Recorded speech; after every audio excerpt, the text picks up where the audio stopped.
And on today's show, why social media needs to be the foundation of your marketing strategy. Part one of this week's online social media marketing with nationally recognized financial social media marketer, Amy McElwain. Hi everyone, I'm Steve Savant, syndicated financial columnist and contributing author to Backroom Technician. Let's get down to business. Well, welcome to the show, Amy. Thanks so much for having me again, Steve. Well, last time you were on, that was over a year ago. How much has social media changed? I mean, you're the maven of all this, so tell me, what has changed in the last, let's do the math, about 15 months? Social media is continually changing, and that's why it's so important to stay on top of all of the new features that come out with the networks every day, including your privacy settings. So you want to make sure you're checking all of your Facebook privacy settings. Those will change every 2 to 3 months. You really should be checking those privacy settings. LinkedIn has introduced some really interesting new features. The endorsements is something that financial advisors in particular need to be aware of. The LinkedIn company pages is another great feature that's now available to highlight your business's presence on LinkedIn. So all these three ideas that are relatively new and people need to import or actually up their game and actually upgrade to this, what do those three things do for you? Well, the LinkedIn endorsements, for example, this is almost akin to the like button on Facebook. People can endorse specific skill sets. And as a financial professional, you need to be aware of this because endorsements are forbidden by FINRA and the SEC. Well, yeah, in fact, remember, Thursday, we're going to be talking about all that's compliance. So if it's a compliant issue, how do we benefit with this? Absolutely. So with the LinkedIn endorsements, you want to make sure that you're able to turn these off. You can actually turn them off for specific skills or altogether. As a financial advisor, you do want to check with your broker-dealer. Your broker-dealer is ultimately the authority and will have regulations in place for you to follow. So make sure you see what is happening with your broker-dealer and you're following those rules and guidelines. Well, let's talk about the first one, a level playing field. I don't think people understand how this really brings everybody. There's such a common ground out there online, and how people say, well, I don't have that kind of money and I don't have that kind of reach. This really levels the playing field. Talk about that. It absolutely does. You know, social media is fundamentally changing the way we communicate. And with social media, it creates a level playing field. The independent advisor can now compete with the 100-man firm down the street. With social media, you can be as big or as small as you want to be, and you can control your online presence through the content you're putting out there, through your website, through your social presence, and again, to appear to be a large, knowledgeable firm, even though you may just be the independent advisor working out of your home office at this point. We'll talk a little bit about the communication, because I noticed that when we're going through communication without borders, I'm thinking, okay, well, I got compliance. We'll be talking about that Thursday. But other than that, what kind of territorial space? It seems endless. It seems like we have no fences. You know, that's incredibly accurate. You know, with social media, it is communication without borders. You can reach out to anybody now, and anybody can reach out to you.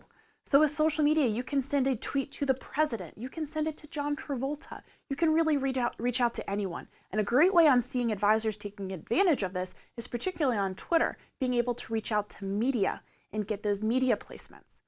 One example is a financial advisor that we used to work with, and we were specifically targeting the Wall Street Journal. So every blog that we were coming out with, we're targeting specific authors in the Wall Street Journal. They were then able to pick up his stories, and he's now used regularly as a thought leader for practice management for financial services. And all of this introduction was initially done through Twitter. So he got a connection with the Wall Street Journal, which now he's being quoted by a third party, and all he did was tweet to them. It's all through Twitter. Literally tens of thousands of dollars worth of PR you're able to acquire through a platform like Twitter. So this is what you mean by level playing field, and you can communicate without borders. There's no restriction really, except for the compliance issues. Absolutely. And a great example of this, as you know, I used to work for a magazine. And while working for this magazine, I sat next to the editor for 7, 8 years. And he went from having a magazine once a week to weekly newsletters, daily website content. He needs content. So as a financial advisor, as an insurance agent, if you are regularly writing, blogging, send out your content. You know, these editors are hungry for it. They're looking for valuable content that's going to benefit their audience. Well, now, when you talk about content, though, I think of that's a marketing strategy, right? Sending content out. Talk a little bit about why is this the finest way to really promote your content and your messaging? Well, what this does is what social media does is it amplifies your message to reach a much larger audience. So you can reach more people and create more broad awareness by utilizing social media. With social media, you essentially become the media. You're building your own network that you're distributing your content to.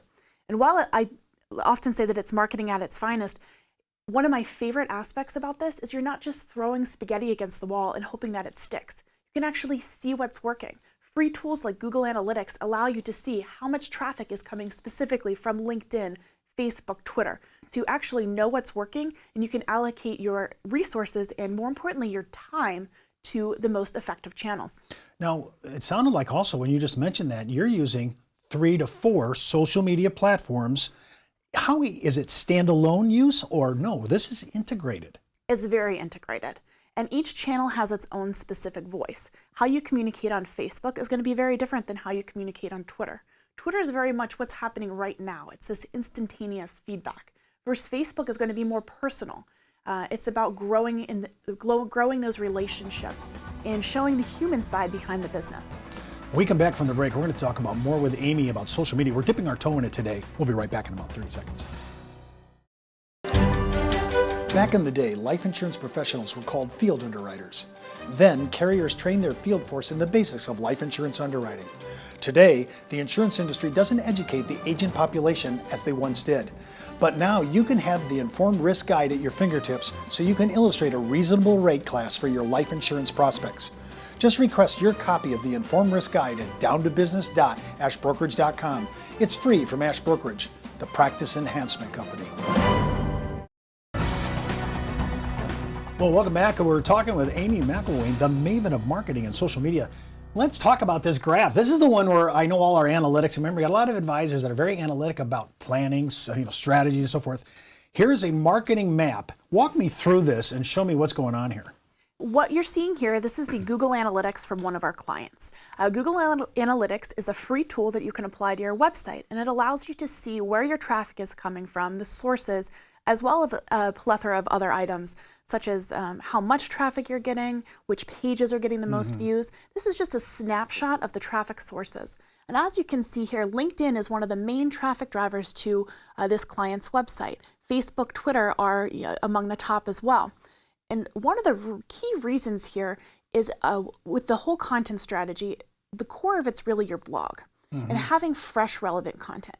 So what you want to do is you want to post a blog and then distribute that blog to the various social networks. LinkedIn in particular, as you see here, is the #1 traffic driver, because what happens is you can actually go and share that blog in various LinkedIn groups. If you share it to 10 LinkedIn groups, and each group has 1,000 people, that's 10,000 people potentially seeing that blog, clicking on it, and going back to your website. I have a real quick question for Amy that I'm just curious for my own, because of the LinkedIn I use.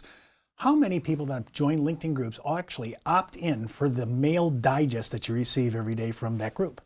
When you go into opt-in into a certain group, it automatically opts you in to those messages. So in order for someone not to receive them, they would have to opt out. Have you seen in your experience, do they leave it on? For the most part, I am seeing people leave that message on. So because it is an opt-out rate, you're going to see a much higher subscription than versus if it were an opt-in option. Well, I think if I'm thinking the difference between email delivery and LinkedIn email delivery, the opt-in is going to be higher traffic in LinkedIn by far. Well, one of the unique factors with LinkedIn is there's a statistic that LinkedIn emails are actually 5 times more likely to be read than traditional email. And one of the main reasons that is because with your LinkedIn email, it actually sits in that inbox until you delete it. First, I don't know about you, but my email, I'm getting hundreds of emails a day. I just don't have time to read it all. But my LinkedIn, I may be getting 5 to 10. So I'm a lot more likely to actually read and respond to a message that I receive on LinkedIn. I'm looking that you have that famous launcher into social media, Hootsuite. That's one of the big ones. Once I join a LinkedIn, can I automatically put them in my Hootsuite? And that means I write one thing and it goes to all of them. Hootsuite is a great tool for social media aggregation, as you pointed out. What you can do is with Hootsuite, it aggregates all of your social networks. So you can plug in your Facebook, Twitter, LinkedIn, post one post, and it'll be distributed in all of those networks. You can even schedule them so that it can go in advance and utilize features like RSS feeds, which allows you to pull in feeds from sources like the Wall Street Journal or some of your favorite news outlets. So Hootsuite, as you mentioned, is a great tool and will allow you to automatically post to LinkedIn. Works for Facebook? You bet. Twitter? Twitter, check. Google Plus? Yes. Well, the only one I'm just now dating on is Pinterest. Not Pinterest yet. Not yet. Okay, I know I had one. Well, let's talk about some of these other ones. Like I did mention Pinterest. It seems like to me, and I'm just suggesting, and I don't want to bypass it unless you want to talk about some of these others, but Pinterest seems like to me the greatest women's site I've ever seen. I mean, Facebook's relational. Pinterest is a whole other planet. A whole new depth with that. With Pinterest, again, it's about speaking to your audience. And if you're trying to reach women in particularly, Pinterest reaches 85% women. So you have a really strong female audience. Now, it's not all about posting financial information. If, for example, maybe you're a financial advisor on the East Coast area, you could create a Pinterest page about Cape Cod houses or seaside living. So it's about staying relative, speaking to your audience, and staying top of their mind. Now, in addition to that pin board with the fun pictures, also share top financial articles or blogs you read and things like that. So you want to really get dynamic, know your audience, and it's not always about talking business, it's about the relationships. Well, you know me, I'm totally into YouTube. I have produced almost 1,000 videos in the last 3 years. Talk about the strength of YouTube. YouTube is incredibly powerful, as you know. YouTube is owned by Google.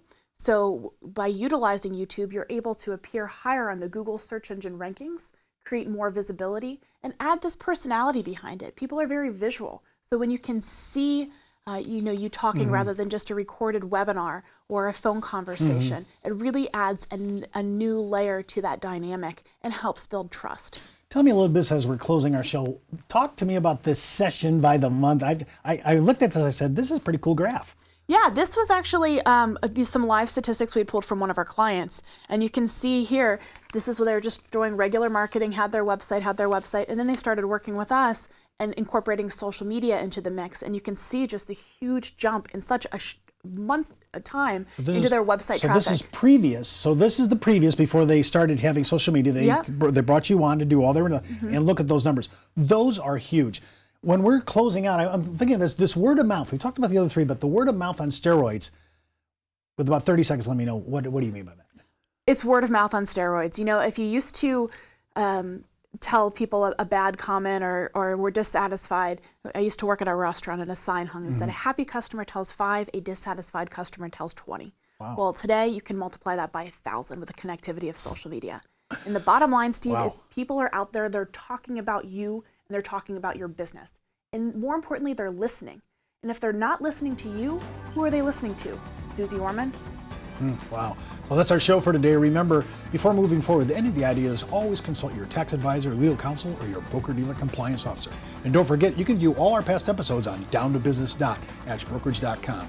And remember, you could be wiser as an Ash Brokerage advisor. We'll see you tomorrow.